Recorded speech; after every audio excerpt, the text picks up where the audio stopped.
What if I told you the US government had a secret plan to tackle its massive national debt? I mean, a plan so radical it sounds like something from a Hollywood blockbuster. Well, according to some financial analysts, this plan is very real, and it all revolves around gold. Let's dig in.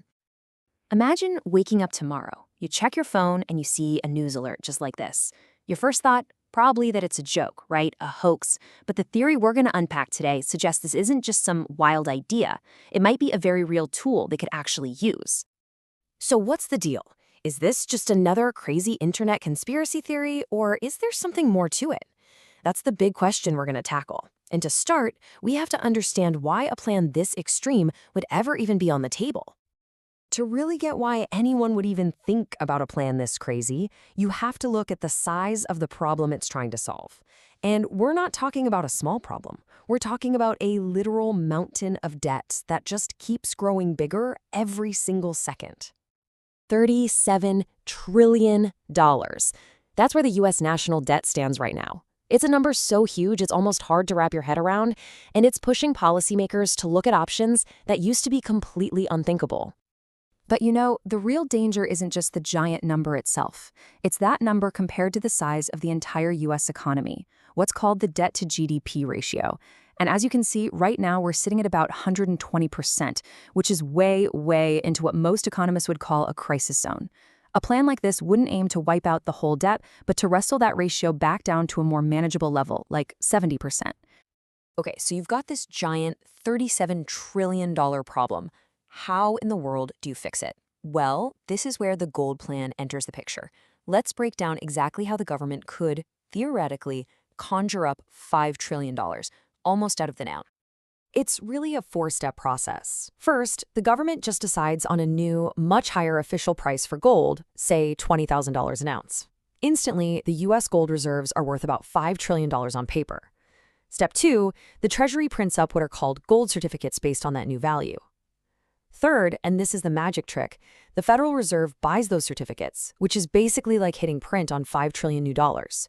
And finally, the Treasury takes all that new cash and just pays off a huge chunk of the national debt. Now, the absolute key to this whole thing is this little thing called a gold certificate. You can think of it like a legal IOU from the Treasury that's backed by its gold. What makes it so special is that the Federal Reserve is legally authorized to buy them. It's the little piece of financial plumbing that makes this whole scheme work. And just like that, poof, $5 trillion in debt, gone. Wiped right off the books. The national debt would fall from $37 trillion down to $32 trillion. Now, that's still an enormous number, of course, but it would be a huge move toward taming that scary debt to GDP ratio and bringing it back toward a sustainable level. Okay, at this point, you're probably thinking, this sounds totally made up, like something out of a novel. But this is where it gets really interesting. The folks who believe in this theory, they point to a very real, very official government document as proof that the power to do this already exists. And here it is, the Financial Accounting Manual for Federal Reserve Banks. This isn't some old, dusty document from the archives. It's a current manual that you can go find on the Fed's own website right now. It is, for all intents and purposes, the central bank's rulebook. And you don't have to dig very far. Right there in section 2.10, you find this quote. It's right from the manual. It says in plain English that the Treasury is allowed to issue these certificates to, and this is the key phrase, monetize gold. It's not a secret. The playbook is just sitting there for anyone to read. And check this out. Here's another little clue hiding in plain sight. In that same manual, the Fed gives an example of its own balance sheet. You know, it lists all the typical things you'd expect to see, like Treasury bonds. But guess what's listed as the very first item? Right at the top of the list, ahead of everything else? The account for gold certificates. To the theorists, that's no accident. It signals just how important this power really is. So, we've established the plan seems to be legally possible. And yeah, it could wipe out trillions in debt. It sounds way too good to be true, doesn't it? Well, that's because there is a massive, absolutely devastating catch.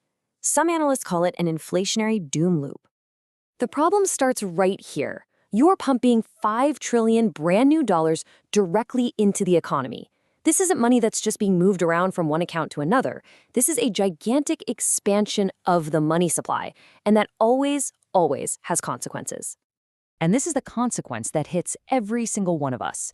When you have trillions of new dollars all chasing the same amount of stuff, cars, food, houses, prices for everything have no choice but to go up.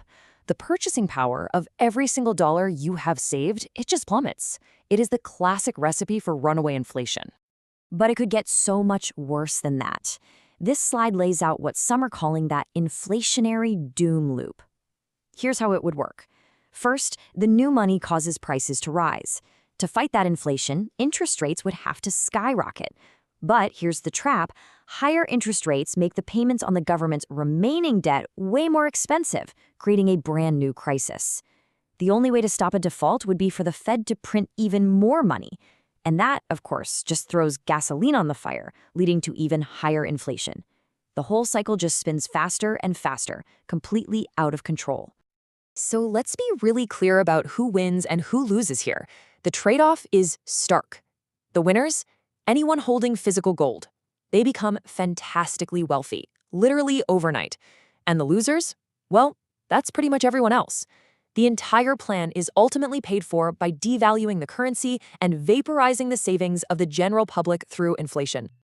So after all that, we're back to the big question. Would they actually do this? It just seems so extreme, so far-fetched. But before you write it off as impossible, let's just remember how another once unthinkable policy became totally normal. I want you to think about quantitative easing, or QE. Before 2008, the idea of the Fed just printing trillions of dollars to buy up government debt was seen as a radical, fringe idea. People who talked about it were not taken seriously. But then the financial crisis hit, and suddenly it became a standard tool in their toolkit. The point is, a big enough crisis can make the impossible suddenly seem necessary. And that's what it all comes down to. Is a plan like this some kind of genius escape hatch from an impossible debt problem? Or is it the ultimate trap, solving one crisis by kicking off an even bigger, more destructive one? The answer isn't clear, but the fact that the playbook is already written is definitely something to think about.